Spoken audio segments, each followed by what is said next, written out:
Hello friends, कैसे हैं आप सभी। उम्मीद करते हैं स्वस्थ होंगे, मस्त होंगे और आपकी पढ़ाई भी शानदार चल रही होगी।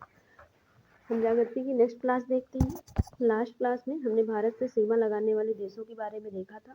उनको हमने बेसिक कॉन्सेप्ट से देख लिया था। आज हम देखेंगे उनको ट्रिक से। कॉन्सेप्ट से देखना हो तो आप पीछे की क्लास को देख लीजिएगा। भारत के साथ सीमा साझा करने वाले देश कौन कौन से हैं? बांग्लादेश, चीन, पाकिस्तान, नेपाल, भूटान, म्यांमार और अफगानिस्तान। कुल टोटल 7 थे जो आप पीछे देख चुके हैं। नेक्स्ट हम देखते हैं बांग्लादेश के सीमा बनाने वाले, यानी बांग्लादेश से सीमा बनाने वाले जो 7 देश थे भारत के पड़ोसी, उसमें से एक था बांग्लादेश। तो बांग्लादेश के साथ सीमा बनाने वाले जो देश हैं उनकी ट्रिक क्या है उसको हमें देखना है। हम ट्रिक देख लेते हैं। हमारी ट्रिक है AMTMW। ए से असम, एम से मिजोरम, टी से त्रिपुरा। मिजोरम आपका यहाँ हो गया। आप किस तरह से बांग्लादेश आपका कहाँ है, यहाँ पर स्थित है। ये नीचे की साइड यहाँ पे स्थित है आपका बांग्लादेश। आप इधर कौन है, यहाँ पश्चिम बंगाल है। पश्चिम बंगाल है। इधर आपका यहाँ कौन लगाता है, असम लगाता है, मेघालय लगाता है, त्रिपुरा लगाता है और इधर से मिजोरम लगाता है। तो ये असम हो गया, मेघालय हो गया, टी से त्रिपुरा हो गया, एम से मिजोरम हो गया, डब्ल्यू से वेस्ट बंगाल अर्थात पश्चिम बंगाल हो गया। चीन के साथ सीमा लगाने वाले देश कौन है, इनकी ट्रिक क्या है, उजही असी। मैप से आपको देखना है तो आप पीछे क्लास देख लीजिएगा। ऊ से उत्तराखंड, उजही असी पहले था क्योंकि जा की जगह पे क्या था, जम्मू कश्मीर लगाता था, लेकिन अब जम्मू कश्मीर कुछ इस हिसाब से आपका बढ़ चुका है।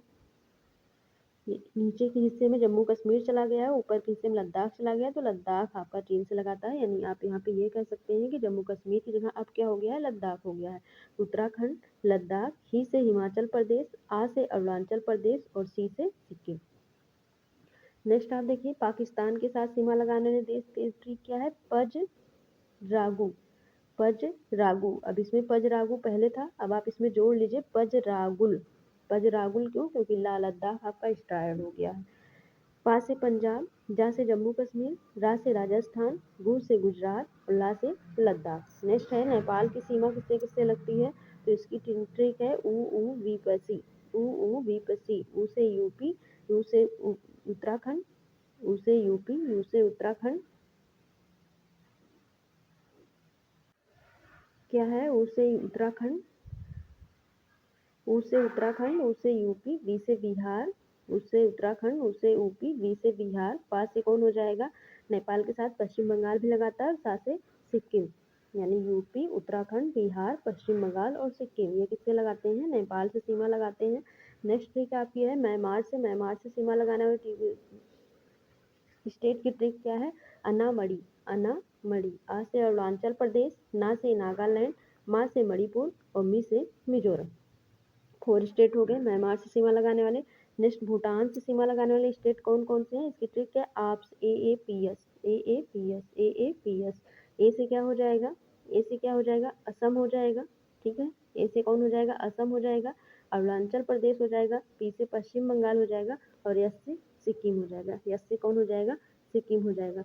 भूटान को हम किस नाम से जानते हैं, लैंड ऑफ थंडरबोल्ट। ये यूपी पेट का एग्जाम है, यूपी पेट के एग्जाम में क्वेश्चन आया हुआ है। तो भूटान को किस उपनाम से जानते हैं, तो भूटान को लैंड ऑफ थंडरबोल्ट के नाम से जाना जाता है। भारत का सुदूर पश्चिम का बिंदु क्या है, आप पीछे की क्लास में देख लीजिएगा, ये भी समझा चुके हैं। 68 डिग्री 7 मिनट्स पश्चिम में, गुजरात में, जिसको गौर माता या गुहार मोती कहते हैं। यहाँ पे आपका एक बार फिर से लिखा हुआ है, ये पूर्वी बिंदु है। इधर कौन सा है, पूर्वी है। इधर आपको देखेंगे तो ये आपका पश्चिमी है। इधर कौन सा सिरा है, पश्चिमी है। उत्तर आपका ऊपर है और दक्षिण आपका नीचे है। दक्षिणी बिंदु। तो पूर्वी बिंदु 97 डिग्री 25 मिनट्स कीबुथु, अरुणाचल प्रदेश के कीबुथु में पूर्वी बिंदु है। सबसे भारत का पश्चिमी बिंदु कौन सा है, 68 डिग्री 7 मिनट्स गुजरात में गौरमाता है। उत्तरी बिंदु कौन सा है, पहले दक्षिणी देख लीजिए। दक्षिणी आपका है 8 डिग्री 4 मिनट से, ये मुख्य भूमिका है, मुख्य भूमिका। वैसे दक्षिणी बिंदु पूछा जाएगा तो 6 डिग्री 4 मिनट का है, Indira point, cap of Comorin, जैसे पिंगलियन लाहेचिन के नाम से जाने जाते हैं, ग्रेट निकोबार द्वीप में स्थित है। और अगर मुख्य भूमिका पूछता है तो केप कमोरिन है 8 डिग्री 4 मिनट्स, मुख्य भूमिका जो तमिलनाडु में स्थित है। ठीक है, नेक्स्ट आप कौन देखेंगे, सबसे उत्तरी बिंदु कौन सा है, 97 डिग्री 25 मिनट 25 मिनट्स है, ये कौन है, जम्मू कश्मीर में स्थित है। सबसे उत्तरी बिंदु आप पूछ रहे हैं, सबसे उत्तरी बिंदु आपका हो जाएगा 97 डिग्री 25 मिनट्स। इसको किस नाम से जाना जाता है, इंदिरा कॉल के नाम से जाना जाता है, पिछली क्लास में सब हम लोग देख चुके हैं। नेक्स्ट आते हैं, हिमाचल की रचना समांतर वलय श्रेणियों से हुई है जिसमें से प्राचीनतम श्रेणी कौन सी है, तो ये श्रेणी के बारे में बता दिया गया है। सबसे पहले कौन सा था, ग्रेट हिमालय, कौन सा था, ग्रेट हिमालय। फिर आपका कौन सा था, मध्य हिमालय, मध्य हिमालय के नीचे कौन था, शिवालिक था, जिसमें से सबसे प्राचीन कौन सी है, ग्रेट हिमालय, जिसको बृहत हिमालय के नाम से जानते हैं। सबसे नवीनतम पूछेगा तो कौन है, शिवालिक है, सबसे नवीनतम पूछेगा तब कौन सी है आपकी, शिवालिक है। नेक्स्ट क्वेश्चन आपका है, नेक्स्ट क्वेश्चन आपका है कि निम्नलिखित में से उत्तर दिशा की ओर, उत्तर दिशा की ओर मतलब आपको कहाँ से जाना है, उत्तर दिशा की ओर मतलब आपको नीचे से ऊपर की ओर जाना है, दक्षिण से उत्तर की तरफ जाता है, क्रम वाली पर्वत श्रेणी कौन सी है। तो पहले आप ये देख ले, सबसे ऊपर कौन सी है, काराकोरम है, सबसे ऊपर कौन सी है, काराकोरम है, सबसे ऊपर आपकी होती है काराकोरम। देन कौन सी होती है, काराकोरम, लद्दाख, लद्दाख, जास्कर, जास्कर, पीर पंजाल, पीर पंजाल। नेक्स्ट कौन सी है, धौलाधर, नेक्स्ट कौन सी है, धौलाधर। तो आपका कौन सा पूछ रहा है, आपका पूछ रहा है उत्तर दिशा की ओर, तो आपका उत्तर दिशा की सबसे पहले कौन आएगा, धौलाधर श्रेणी आएगी, फिर पीर पंजाल आएगी, फिर जास्कर आएगी, फिर लद्दाख आएगी, फिर काराकोरम आएगी। सबसे पहले कौन सी आएगी, Dhauladhar, then Pir Panjal, then Zanskar, then Ladakh, then Karakoram. ठीक है, अब पूछ रहा है सबसे ऊंची चोटी, सबसे ऊंची चोटियों के बारे में आपको जानना है। तो सबसे ऊंची चोटी काराकोरम पर्वत श्रेणी पर स्थित है, इसका नाम क्या है, केटू गार्डविन आस्टिन, इसका नाम क्या है, केटू गार्डविन आस्टिन, जो काराकोरम पर्वत श्रेणी पर स्थित है इसका नाम है केटू गार्डविन आस्टिन। नेक्स्ट है, केटू गार्डविन आस्टिन का नामकरण जो हुआ था ये किसके नाम पर हुआ है, इंग्लिश फोटोग्राफर के नाम पर पड़ा, इंग्लिश फोटोग्राफर के नाम पर पड़ा। और ये कितनी ऊंची है, 8611 मीटर या 2825 फीट ऊंची है। नेक्स्ट देखेंगे, विश्व की दूसरी ऊंची चोटी कौन सी है, तो माउंट एवरेस्ट है, विश्व की दूसरी सबसे ऊंची चोटी कौन सी है, माउंट एवरेस्ट है, जो नेपाल में स्थित है। नेक्स्ट क्वेश्चन हम देखते हैं, हिमालय की सबसे ऊंची चोटी की बात की जाए, हिमालय की विश्व की सबसे ऊंची चोटी काराकोरम पर स्थित है, केटू गार्डविन आस्टिन। और हिमालय की सबसे ऊंची चोटी पूछा जाएगा तो क्या हो जाएगा, माउंट एवरेस्ट, जो कहाँ स्थित है, नेपाल में। और हिमालय की दूसरी सबसे ऊंची चोटी पूछा जाए तो कंचनजंगा। विश्व की दूसरी सबसे ऊंची चोटी पूछा जाए तो माउंट एवरेस्ट। विश्व के बड़े देश कौन कौन से हैं, तो रूस हो गया, देन कनाडा, चीन, अमेरिका, ब्राजील, ऑस्ट्रेलिया और भारत। और अमेरिका की जगह पे अगर यूएसए दिया है तो यूएसए आपका चीन से पहले आता है, यूएसए आपका चीन से पहले आता है, तब इसका क्रम हो जाएगा रूस, कनाडा, यूएसए, चीन, ब्राजील, ऑस्ट्रेलिया और भारत। यानी भारत हमारा किस रैंक पर है, भारत हमारा आप देख सकते हैं 1 2 3 4 5 6 और 7 सातवें नंबर पे है, किस नंबर पे है, सातवें नंबर पे है।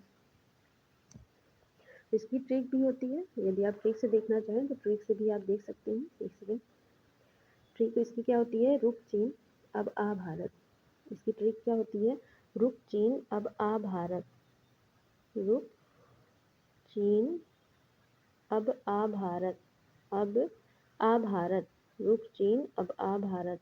तो रू से रूस हो गया, का से कनाडा हो गया, चीन हो गया, आ से अमेरिका हो गया, बा से ब्राजील हो गया, आ से हो गया ऑस्ट्रेलिया, भा से हो गया भारत। और अगर अमेरिका की जगह पे यूएसए करके दिया है तो यूएसए का क्रम चीन से पहले आता है, ये ध्यान रखिएगा। हमारे पास कितने कॉन्टिनेंट हैं, टोटल 7 कॉन्टिनेंट हैं। कौन कौन से हैं, कौन कौन से हैं, इसका ट्रिक आप इस तरह से याद कर लीजिएगा, ए आ उ दा ए यू आ। एशिया सबसे बड़ा महाद्वीप है, देन अफ्रीका, देन उत्तर अमेरिका, दक्षिण अमेरिका, अंटार्कटिका, यूरोप और ऑस्ट्रेलिया, यूरोप और ऑस्ट्रेलिया, यूरोप और ऑस्ट्रेलिया। अंटार्कटिका जो पेरिस ओलंपिक होता है उसमें 5 बने होते हैं, आपके रिंग बने होते हैं, 5 में से जो रेड रिंग होता है उत्तर अमेरिका दक्षिण अमेरिका दोनों को दर्शाता है। उसमें टोटल ये इतने लिए गए हैं, आपके 6 कॉन्टिनेंट लिए गए हैं, लेकिन आपकी अंटार्कटिका नहीं लिया गया है। क्यों नहीं लिया गया है? क्योंकि इस पे व्यक्ति नहीं पाए जाते हैं, निर्जन द्वीप है ये, इसलिए इसको नहीं लिया गया है। भारत का क्षेत्रफल कितना है? आप पीछे भी देख चुके हैं, 32,87,263 वर्ग किलोमीटर है, जो विश्व का 2.4% भाग घेरे हुए है, यानी स्थल मंडल का 2.4% भाग भारत लिए हुए है। नेक्स्ट हम देखते हैं जनसंख्या। जनसंख्या में भारत की क्या रैंक है? जनसंख्या में भारत की सेकंड रैंक है, बहुत जल्दी फर्स्ट रैंक पे आ जाएगा। और फर्स्ट रैंक पे वर्तमान में कौन है? तो चीन है। फर्स्ट रैंक पे वर्तमान में कौन है? चीन है। कटिबंध के प्रकार कितने होते हैं? कटिबंध 4 प्रकार के होते हैं। कटिबंध कितने प्रकार के होते हैं? 4 प्रकार के होते हैं। उष्ण कटिबंध, उपोष्ण कटिबंध, शीतोष्ण कटिबंध और ध्रुवीय कटिबंध। उष्ण कटिबंध कहाँ से कहाँ तक होता है? 0 to 30 डिग्री तक होता है, उत्तरी और दक्षिणी दोनों में होता है, ध्यान रखिएगा। उपोष्ण कटिबंध कितने से? 30 to 45 डिग्री के मध्य होता है। शीतोष्ण कटिबंध 45 to 66 डिग्री के मध्य होता है। 45 to 66 डिग्री के मध्य होता है। नेक्स्ट ध्रुवीय कटिबंध कहाँ से कहाँ तक है? 66 to 90 डिग्री के मध्य। आप इसको एक बार मैप से देख लीजिए।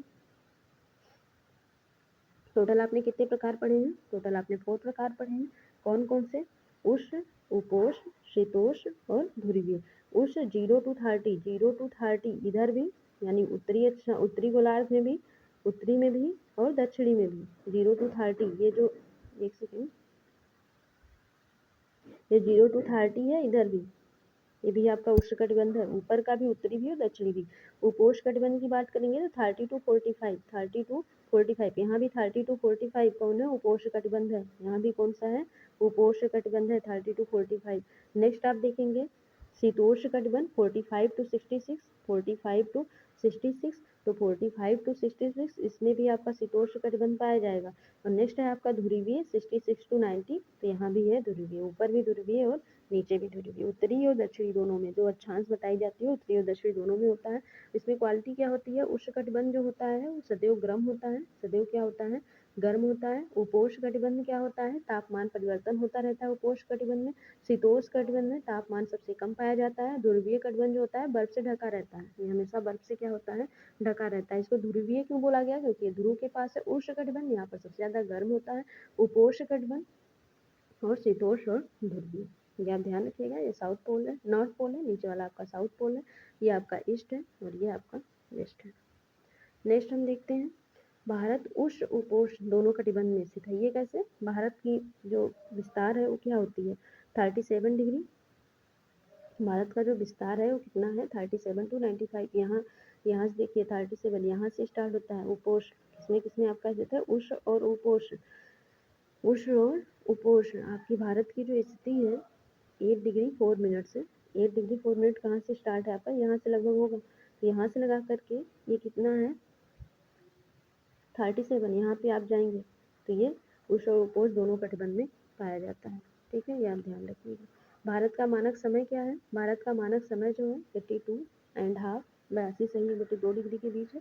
ये नेपाल से होकर गुजरती है। ये नेपाल, ऊपर आपका यहाँ पे नेपाल स्थित है, तो ये नेपाल से होकर के आती है, यहाँ नेपाल से होकर आती है। और भारत के कितने राज्यों से होकर के जाती है? तो यूपी, एमपी, छत्तीसगढ़, उड़ीसा और Andhra Pradesh. UP, MP, Chhattisgarh, Orissa, Andhra Pradesh, total Bharat के 5 राज्यों से होकर गुजरती है। ये भारत को 2 बराबर भागों में बांटती है। जैसे कर्क रेखा भारत को उत्तरी और दक्षिणी 2 बराबर भागों में बांटती थी अक्षांशों में, वैसे ये देशांतरों में 2 बराबर भागों में बांटती है, पूर्वी और पश्चिमी। नेक्स्ट अरुणाचल प्रदेश के तिरप में सबसे पहले सूर्य 5 AM पर निकलता है। गुजरात में सबसे लेट, क्योंकि गुजरात में सबसे लेट 7 AM पर निकलता है, क्योंकि अरुणाचल प्रदेश और गुजरात के बीच में 2 घंटे का अंतर होता है।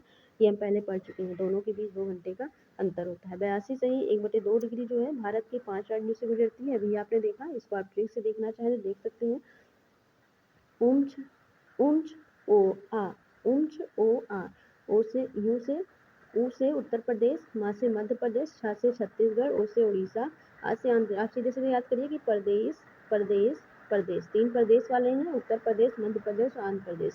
बचे कौन? 2, छत्तीसगढ़ और उड़ीसा। छत्तीसगढ़ और उड़ीसा अगर आप मैप से याद करेंगे तो आपको रटना नहीं पड़ेगा। कर्क रेखा भारत के कितने राज्यों से गुजरती है? ये आप पीछे देख चुके हैं। भारत के टोटल ये 8 राज्यों से होकर गुजरती है। कौन कौन से? इसके ट्रिक क्या है, बाकी मेथड से आप देख ही चुके हैं, ट्रिक से आप देख लीजिए। मगरमच्छ झपटा क्या है? मगरमच्छ झपटा। तो माँ से क्या हो गया? मध्य प्रदेश, गा से हो गया गुजरात, रा से हो गया राजस्थान, माँ से हो गया मिजोरम, छ से हो गया छत्तीसगढ़, झा से हो गया झारखंड, पा से हो गया पश्चिम बंगाल और टा त्रिपुरा। टा से क्या हो गया त्रिपुरा। 68 डिग्री 7 मिनट से 97 डिग्री 25 मिनट के बीच कितने पड़ते हैं 30 देशांतर। ये इस तरह से जो भारत की स्थिति थी, जो भारत की अभी हमने क्या देखा, स्थिति को देखा था, उसमें क्या देखा था, जो भारत की स्थिति आपने देखी उसमें हम अक्षांश और देशांतर की अगर बात करें तो कुछ इस टाइप का था, कुछ इस टाइप का था। तो यहाँ से ये स्टार्ट है 68.7 से 97.25 तक, तो इसके बीच में कितने देशांतर पड़ रहे हैं 30 देशांतर पड़ रहे हैं। वैसे ही अक्षांश की बात करेंगे तो अक्षांश भी यहाँ अक्षांश, दोनों अक्षांशों के बीच में 30 डिग्री अक्षांश पड़ते हैं, तो टोटल 30 अक्षांश पड़ते हैं।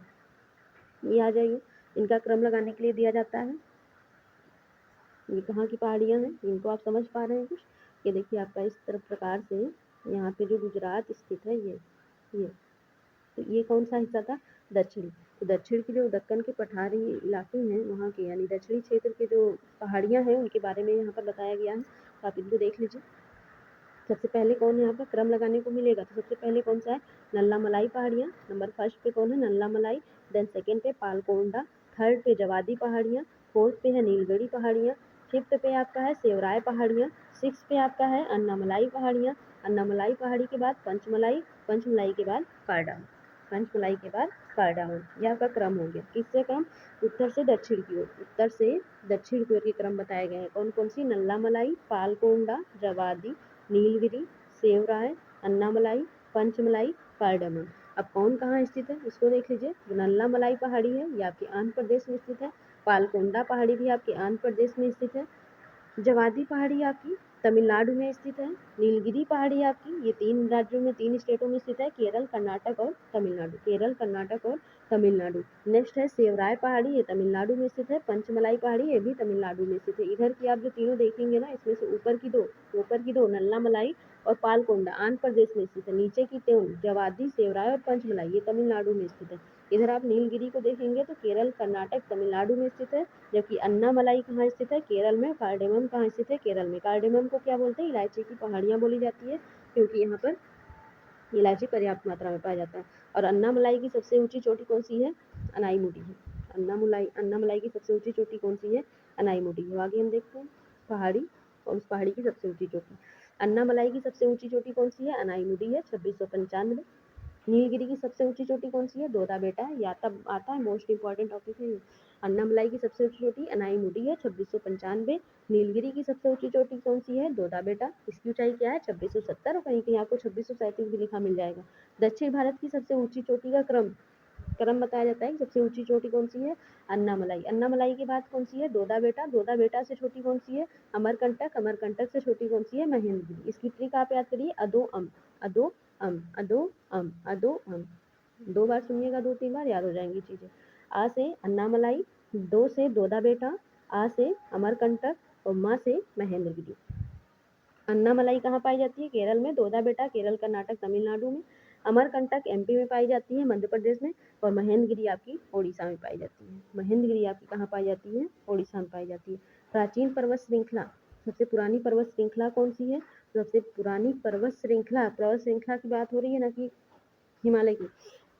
जो प्राचीन पर्वत श्रृंखला कौन सी है, अरावली है। कौन सी है, अरावली है। ये कहाँ पाई जाती है, अरावली कहाँ पाई जाती है, ये रहा आपकी अरावली। ये कहाँ स्थित है, ये कौन सा स्थान आपको दिख रहा है, यहाँ पे आपका कौन सा रहा होगा, गुजरात रहा होगा, यहाँ पे राजस्थान रहा होगा। तो अरावली जो है उत्तरी हिस्से, भारत के अरावली जो पाई जाती है आपके यहाँ पाई जाती है, कौन सा है ये, ऊपर उत्तर है, नीचे पश्चिम है, उत्तर पश्चिमी हिस्से में पाई जाती है।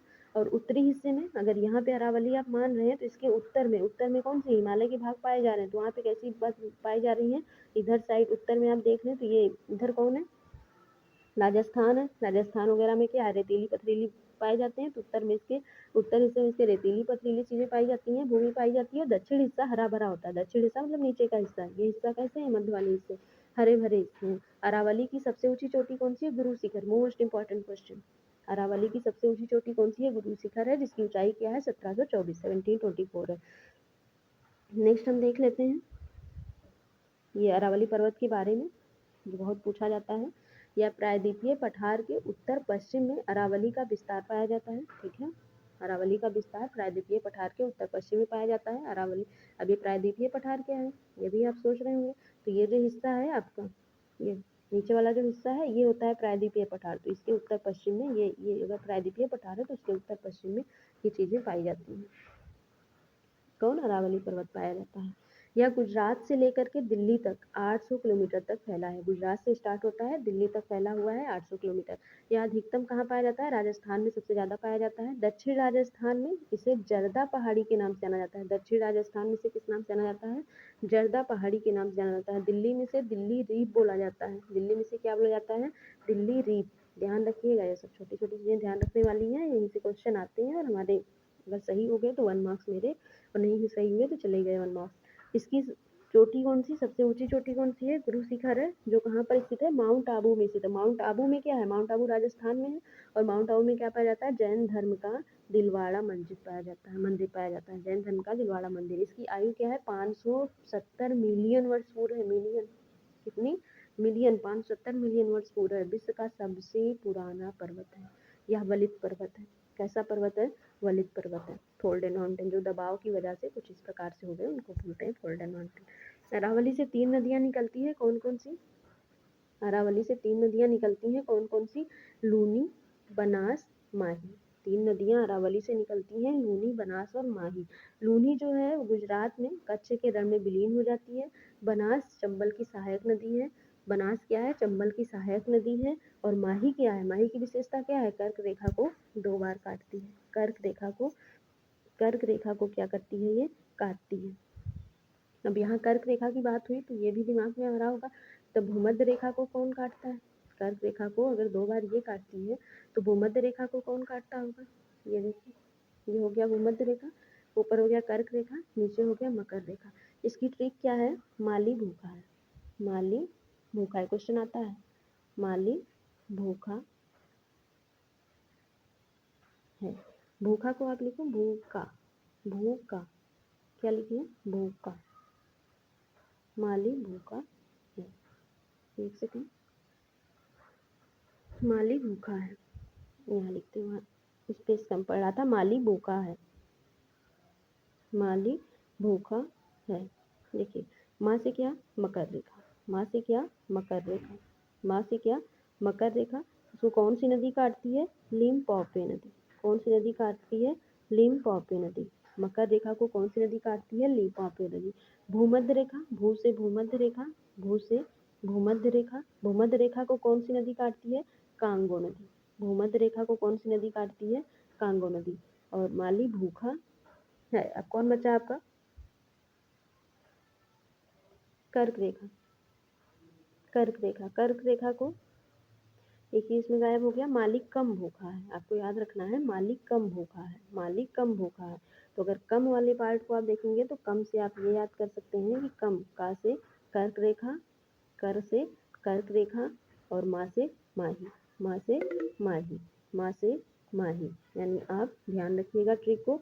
माली कम भूखा है, माली कम भूखा है। माँ से मकर रेखा, ली से लिम्पॉपे नदी, का से कर्क रेखा, और माँ से माही नदी, और भू से भूमध्य रेखा, का से कांगो रिवर। यानी माली मकर रेखा को लिम्पॉपे नदी काटती है, भूमध्य रेखा को कांगो नदी काटती है, और कर्क रेखा को माही नदी काटती है।